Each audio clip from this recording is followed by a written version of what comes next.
Welcome to my listeners. یہ story مجھے پاکستان کے قصور سے مس آمنہ نے بھیجی ہے. مس آمنہ کہتی ہیں کہ مجھے بلیاں بہت پسند ہیں، اس وجہ سے میں نے بلی پالنا شروع کر دی. میرے امی ابو کو بھی کوئی اعتراض نہیں تھا، کیونکہ ہماری کچھ زمینیں بھی ہیں قصور میں اور میرے ابو کھیتی بھی کرتے ہیں اور کچھ جانور بھی پال لیتے ہیں، تو اس لیے ان کو بلیاں پالنے میں بھی کوئی اعتراض نہیں تھا. کیونکہ میں اکلوتی بچی ہوں اپنے ماں باپ کی، اس لیے میں لاڈلی بھی ہوں. جب میں نے ابو سے کہا کہ ابو مجھے بلیاں پالنی ہیں، تو ابو نے صرف مجھے اتنا کہا کہ بیٹا پالو، مگر اس کا خیال رکھنا بھی بہت زیادہ ضروری ہے. میں نے کہا کہ ابو میں خیال رکھوں گی، بس آپ مجھے بلی لا دیں. میں نے ایک بہت خوبصورت بلی لے لی. اب میرا دل بھی لگا رہتا تھا، میں ان کے ساتھ اپنا ٹائم بھی اسپینڈ کرتی تھی، میں بہت خوش رہتی تھی اور میں بہت زیادہ ٹائم صرف اپنی اس بلی کو ہی دیا کرتی تھی، اس کو کھانا کھلاتی. بلی تو بس جیسے میری دوست بن گئی تھی. مجھے لگا کہ 2 سے 3 بلیاں اور بھی مجھے لینی چاہیے، اور میں نے ایسا ہی کیا. ابو بھی مجھے دیکھ کر خوش ہو جاتے تھے کہ چلو میرا دل لگا ہوا ہے، میں بلی کو پال رہی ہوں. اور ویسے بھی ہم نے سنا ہے کہ بلی کو پالنا بہت ثواب کا کام ہے. اب میرے پاس 4 بلیاں تھیں. پھر پتہ نہیں کہیں سے ایک اور بلی آ گئی، تو میں نے اس کو بھی پال لیا. نیکسٹ ڈے پھر ایک بلی کا بچہ آ گیا ہمارے گھر پر، تو میں نے اس کو بھی پال لیا، اس کو بھی اپنے پاس رکھ لیا. تو اس طرح میرے پاس 6 بلیاں ہو گئی تھیں. اب میرے ابو نے کہا کہ بیٹا اب بس کرو، اتنی بلیاں بہت ہیں. پر جب خود ہی بلی آ رہی ہے تو میں کیا کرتی؟ بلیاں آتی رہیں اور میں پالتی رہی. امی اور ابو کو بھی بہت عجیب لگ رہا تھا کہ ہمارے گھر میں بلیاں بہت آ رہی ہیں. روز 2 سے 3 بلیاں آتی جاتی اور میں بس پالتی جاتی. میرے ابو نے کسی سے پوچھا کہ ایسا کیوں ہو رہا ہے، تو کچھ لوگوں نے کہا کہ بلی کو دیکھ کر بلی آ جاتی ہے، اس میں کوئی گھبرانے والی بات نہیں ہے. شاید دوسری بلیاں آپ کی جو پالتو جو بلی ہے اس کی کوئی دوست ہو. یہ تو باتیں بہت ہی عجیب لگیں میرے ابو کو، اور میرے ابو نے کہا کہ یہ سب فضولیات ہے. لیکن سمجھ نہیں آ رہا کہ ہم نے جب سے بلی پالنا شروع کی ہے تب سے کہیں نہ کہیں سے اتنی بلیاں جمع ہو گئی ہیں. کرتے کرتے میرے پاس 150 بلیاں 150 بلیاں ہو چکی تھیں. میں نے ان کے لیے ایک الگ سے روم بھی لے لیا تھا، جس میں میں بلیوں کو کھانا دیتی، ان کو رکھنے کے لیے ایک ہی روم الگ سے دیتی، ان کے ساتھ گھنٹوں گزارتی، اور محلے کے بچے بھی ان بلیوں کو دیکھنے آ جاتے. اب میری کچھ طبیعت خراب رہنے لگی تھی آہستہ آہستہ، جس کی وجہ سے میں زیادہ ٹائم نہیں دے پا رہی تھی بلیوں کو. میرے ابو نے مجھے جب ڈاکٹر کو دکھایا تو ڈاکٹر نے پوچھا کہ آپ کے گھر میں کوئی پالتو جانور ہے؟ میرے ابو نے کہا کہ جی ہم نے کچھ بلیاں پالی ہیں. ڈاکٹر نے کہا کہ آپ کی بچی کو الرجی ہو رہی ہے، جس کی وجہ سے اس کو فلو اور فیور بھی ہو رہا ہے. آپ بلیوں کی ویکسین لگوا لیں. ویسے بھی ہم لوگوں نے پہلے سے ہی بلیوں کی ویکسین لگوا لی تھی. تو میرے فادر نے کہا کہ بلیوں کی ویکسین تو لگی ہوئی ہے، لیکن ڈاکٹر نے کہا کہ پھر بھی احتیاط کرنا ضروری ہے. میری طبیعت جب زیادہ خراب رہنے لگی تو میں اپنی بلیوں کے پاس گئی، اور پتہ نہیں کیوں بلیاں مجھے عجیب سی نظروں سے دیکھنا شروع ہو گئی تھیں.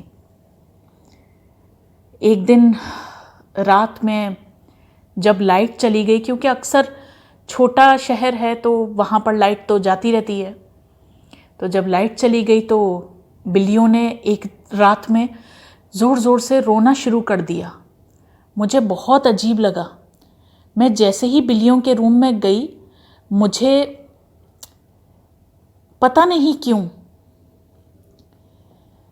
मुझे पहली बार मुझे थोड़ा डर लगा, क्योंकि रात के अंधेरे में बस बिल्लियों की आंखें ही नज़र आ रही थी पूरे रूम में।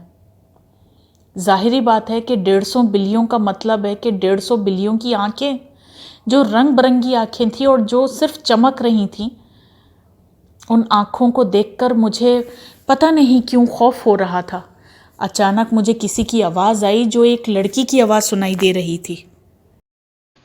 तुम हमारा ख्याल अब क्यों नहीं रखती? तुम हमसे दूर क्यों जा रही हो? और साथ ही बहुत सारी मिनमिनाने की आवाज़ें आ रही थीं। और जहाँ तक मुझे लग रहा था, सब यही कह रही थीं कि अब तुम हमारा ख्याल नहीं रखती, अब तुम हमसे प्यार नहीं करती है। ये आवाज़ें इतनी बढ़ गईं कि मैंने अपने कानों में हाथ रख लिया था और मैं चीखने लग गई। मुझे बहुत खौफ हो रहा था। मैं बहुत ज़्यादा चीखी और फ़ौरन अपने रूम में आ गई। मैं बहुत खौफज़दा हो गई थी, मगर मुझे ये समझ में नहीं आ रहा था कि मेरे चीखने की आवाज़ें इतनी ज़्यादा तेज़ थीं और फिर भी अम्मी अब्बू क्यों नहीं उठे। वो तो एक आहट से उठ जाते हैं। जैसे तैसे मुझे नींद आई और जब सुबह मैं उठी तो सोचती रही कि मेरे साथ रात को क्या हुआ है। मैंने बिल्लियों को खाना देने से मुझे डर भी लग रहा था, फिर भी मैंने बिल्लियों को खाना देने के लिए गई। मुझे पता था कि मैंने कल रात ख्वाब नहीं देखा था, मगर फिर भी अपने आप से झूठ बोलती रही कि बिल्लियाँ लड़की की आवाज़ों में कैसे, हमारी ज़ुबान में कैसे बात कर सकती हैं, ऐसा कैसे हो सकता है। शायद मुझे बुखार है तो रात को इसलिए मैंने कोई अज्यूम कर ली है कोई चीज़, इस वजह से। ऐसी कोई बात नहीं हो सकती। मैं बिल्लियों के साथ आज ज़्यादा टाइम नहीं गुजारा मैंने, क्योंकि मैं थोड़ा सा घबरा तो गई थी। मैंने दोपहर को खाने के टाइम पर अब्बू अम्मी से ऐसे ही बहाने से पूछा कि कल रात आप गहरी नींद में सोए हुए थे, आपको कोई आवाज़ नहीं आई? मेरे मम्मा ने फ़ौरन कहा कि हाँ, मुझे तो सुबह नमाज के लिए भी मेरी आँख नहीं खुली। पता नहीं कैसे बेखबर सोए गए हम लोग, जो पता ही नहीं चला कि नमाज का वक्त कब हो चला है। हमारी तो नमाज भी निकल गई और मैंने कज़ा नमाज पढ़ी सुबह उठ के। पता नहीं ऐसा होता तो नहीं है, ऐसा पहला इत्तफाक है। तब मुझे थोड़ा शक होना शुरू हुआ। अब तो जो मैं अपना वहम समझ रही थी, वो मुझे लगा कि नहीं, ये हकीकत ही है। 2 दिन जैसे तैसे गुज़रे। फिर एक रात मैंने ख्वाब में देखा कि बिल्लियाँ मेरे ऊपर हैं और ज़ोर ज़ोर से रो रही हैं और कहती जा रही हैं कि अब तुम हमसे प्यार नहीं करती। मेरा वजूद तो नज़र ही नहीं आ रहा था, बस बिल्लियाँ ही बिल्लियाँ थीं जो मेरे ऊपर आई हुई थीं। जैसे ही मैं हड़बड़ा कर उठी, मुझे ठीक से सांस नहीं आ रहा था।